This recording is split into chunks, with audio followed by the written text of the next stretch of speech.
and welcome to the Bruce Channel. I'm Bruce. Plenty on the table, so off we go.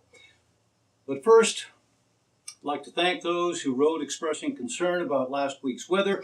Yes, an E2 tornado did do damage to part of Greensboro last Sunday, caused one fatality. Now, I'm in the Triad, but I'm not near there.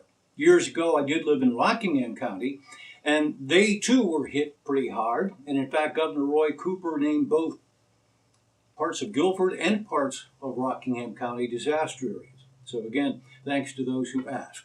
All right, so we have to start again. Monday, he who must not be named's personal lawyer, Michael Cohen, faced a judge.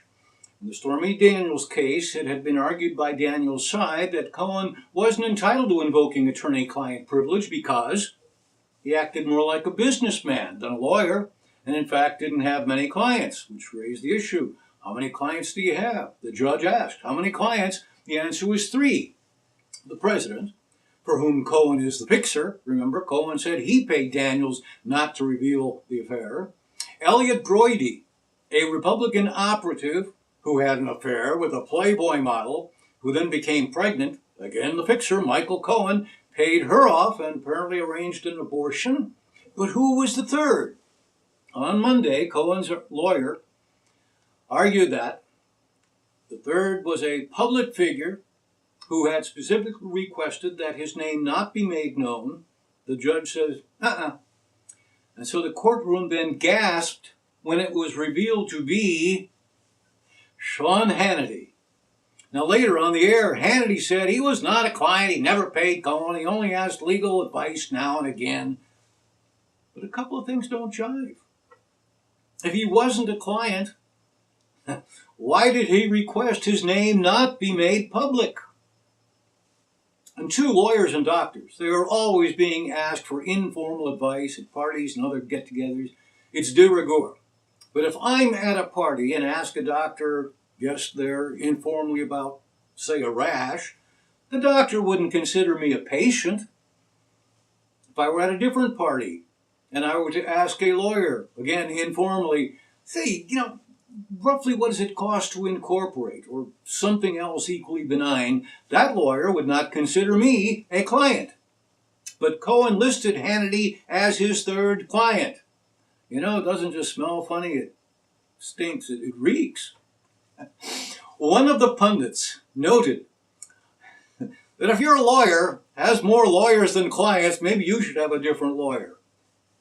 And another pundit pointed to the obvious. Yeah, I'll let him tell you.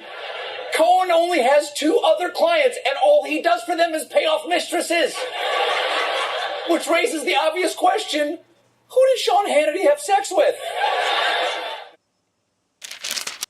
All right, the big news in Texas is, let's back up. Did you hear about the hunt for the grandmother from Minnesota who allegedly killed a woman and took her identity?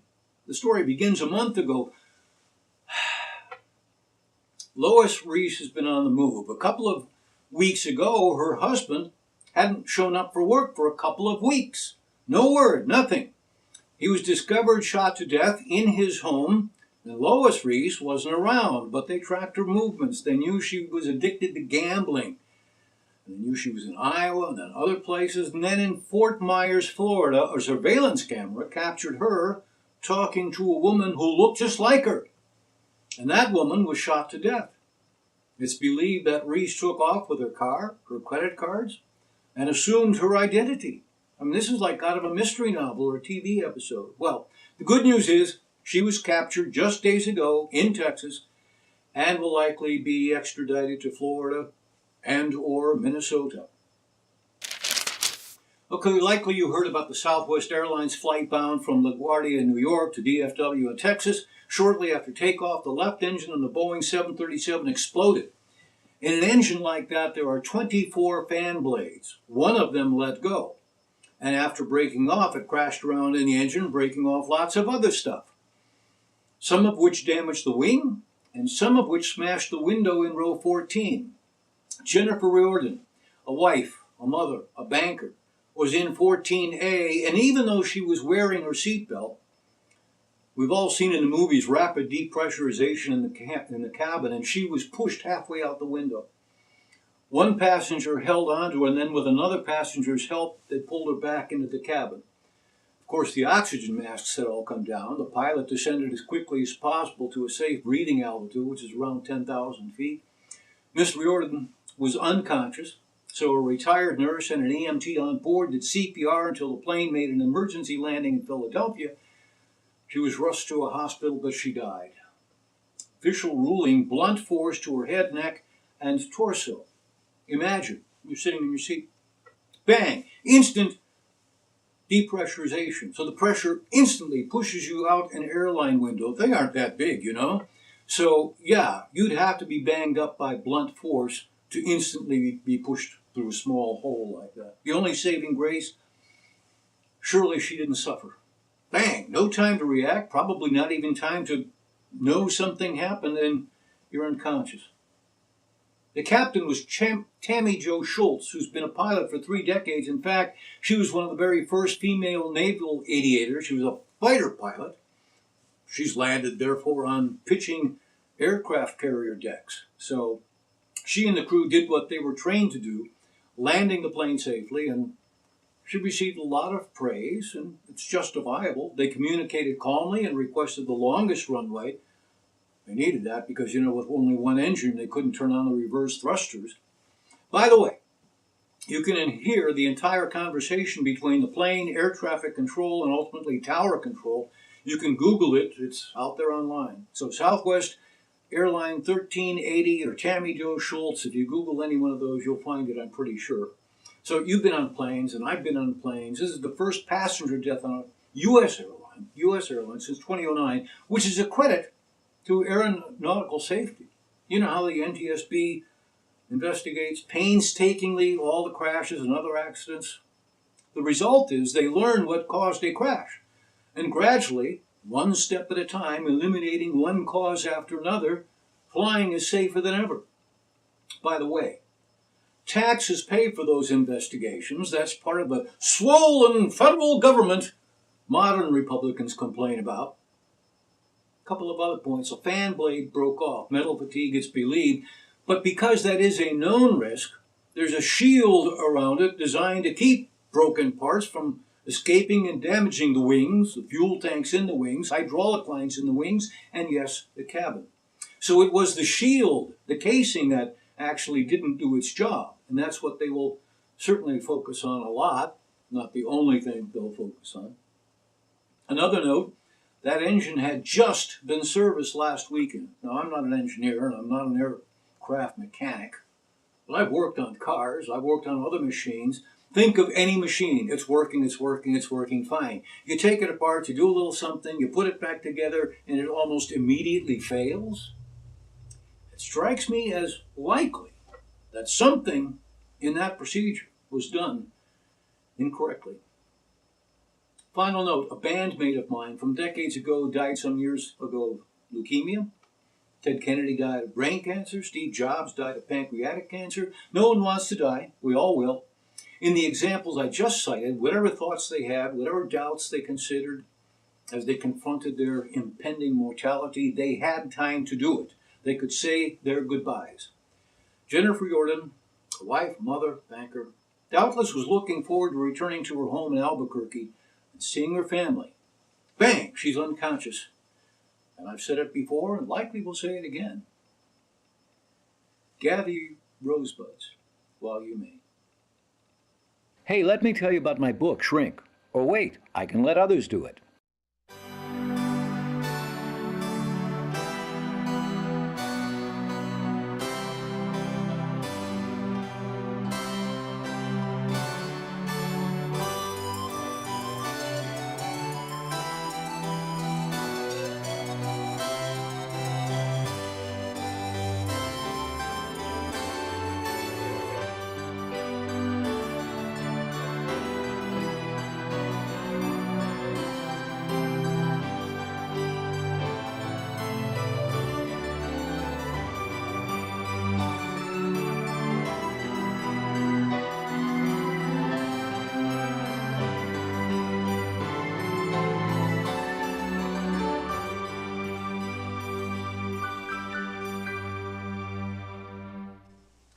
All right, welcome back. Remember, you can watch all of our previous episodes at either tinyurl.com/Bruce Channel or at our Facebook page, and you can write to us at thebrucechannel@yahoo.com.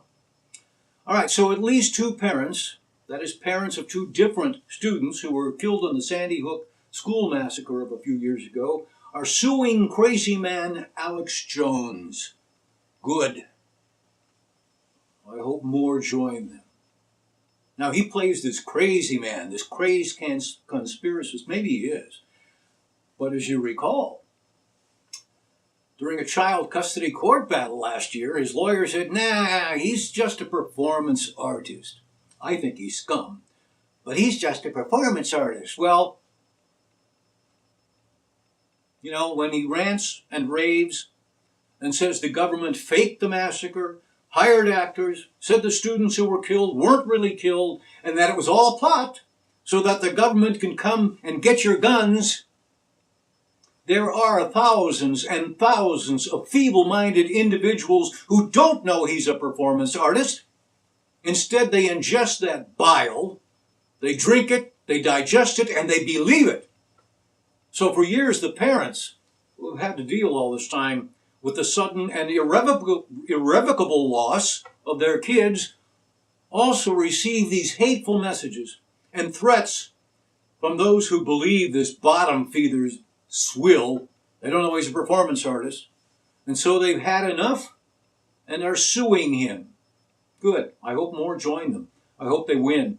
I hope this toxic waste dump, this piece of excrement gets what he deserves. Oh, no, I'm not calling for an end to free speech. I believe in free speech. There are limits. It is established that there are limits. Speech is speech, but you can't yell fire in a crowded auditorium if there isn't a fire. Images are free speech. So sure, porn images are protected. But no one questions, at least no one sane questions, the absolute prohibition on kiddie porn. So absolute free speech is not protected, has never been protected, and when your performance art threatens the well-being and safety of other individuals, I hope you get what's coming to him. And in my estimation, it ought to be more than a loss of fortune. He ought to be strung up by his gonads. All right, you know the old adage that death comes in threes. It's not true, of course. People die every day. Sometimes they're famous, we've heard of them, but now and again we're reminded of the adage. Of course, the adage only seems to be true because sometimes we have heard of the people who have died within a short time of each other. So earlier this week, out of the blue, magician and night court actor Harry Anderson died suddenly in his home in Asheville, North Carolina. But what if you weren't a fan of night court and didn't know who he was? So then former First Lady Barbara Bush dies, but her passing wouldn't have struck you as part of a cluster because you didn't know anything about Harry Anderson. Now, I'd heard of Harry, and my ex-wife was a fan of night court, so I knew him, and of course I knew Barbara Bush, you know. All right, then the news of longtime news anchor Carl Castle, you know, if I didn't know Harry Anderson, then that wouldn't have been the third. Then near week's end, the former longtime head football coach of the Ohio State Buckeyes, Earl Bruce, died of complications from Alzheimer's. So for me, it didn't come in threes, it was fours. I knew all of them. For Anderson, it came out of the blue. For Barbara Bush, she'd been in ill health for some time. It was announced that she was ending the efforts to treat her, except for palliative care.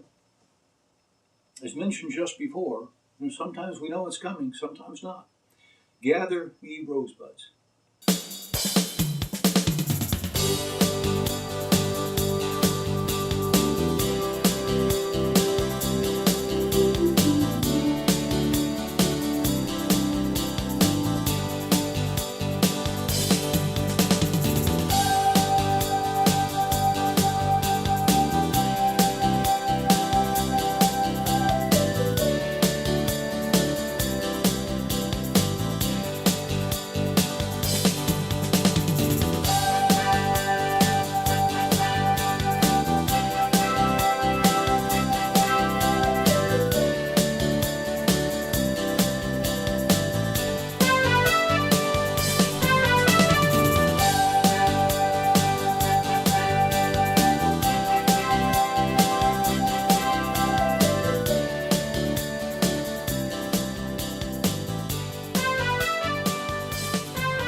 All right, some quickies before we go. It's long been a topic of discussion, at least among those who know the song, Louie Louie, that the lyrics are just gibberish.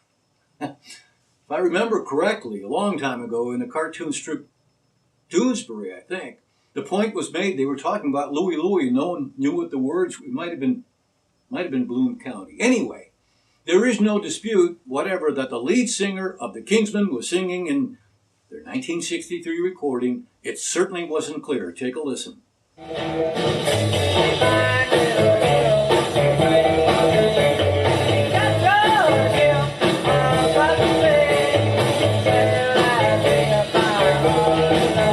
Well, here's the thing. What few people know, that song was written in 1955 by Richard Berry. His version is actually a takeoff on a Latin song, El Loco Cha-Cha. And the lyrics actually do have meaning. They're sort of calypso. The ones you can understand is a simple story. A Jamaican sailor gets back home to the island, and he's eager to see his girlfriend. That's the story.